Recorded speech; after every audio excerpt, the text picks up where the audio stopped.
All right, here we go. This is our first installment experiment in our little interview process here on the camcorder. So today is October, what? 11th. October 11th, 2009. Let me take these glasses off in case there's a glare. All right, well, the first thing you need to know is about the glasses.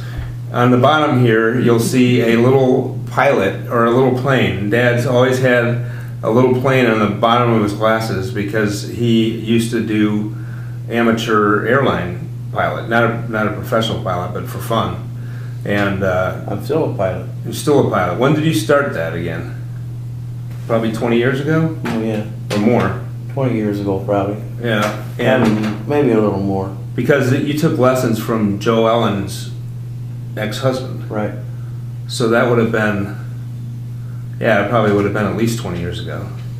And then would fly around in these little private planes that you'd rent. Yes. Right.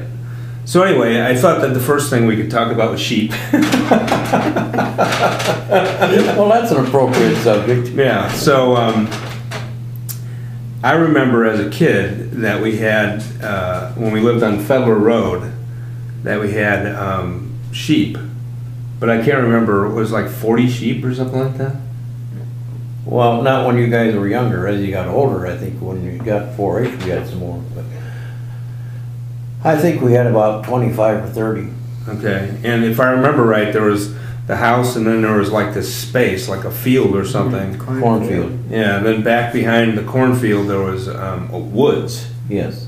And if I remember right, there was a gated area, and that's where the sheep were. It was fenced, yeah. Fenced. And then up on the, it seemed like there was somebody's house back there too.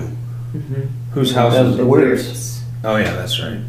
So that was their house. And were we renting the land from them, or was that your land as part of the rental of the Federal Road, or what was? No, we just put them back there. They just let you put on that back Yeah. there. All right. That was Fedler's land when we were renting from Fedler's. Okay. And if I remember right, there were some sheep incidents. Do you remember any sheep I incidents? do.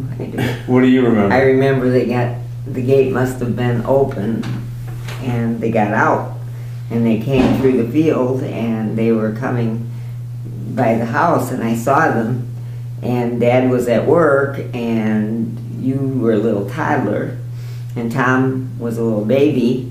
And so you and I took you along with me, of course, outside to try to get them to go back.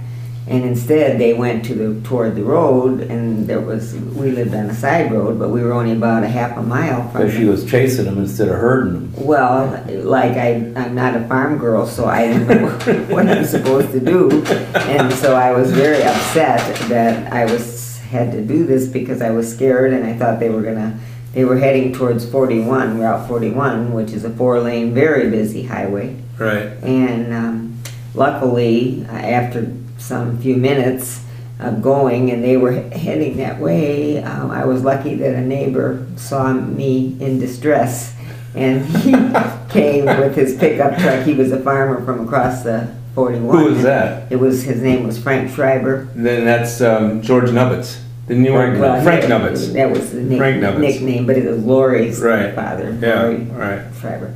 Anyway, he then herded them back my way and back where they belonged, and so it ended okay. But it was a pretty stressful event for me. And you would have been in your mid-20s probably at this point, right? Probably, because you were just a little toddler. Right. Yes. So let's stop a minute. I want to make sure that Okay. I did this right. Okay.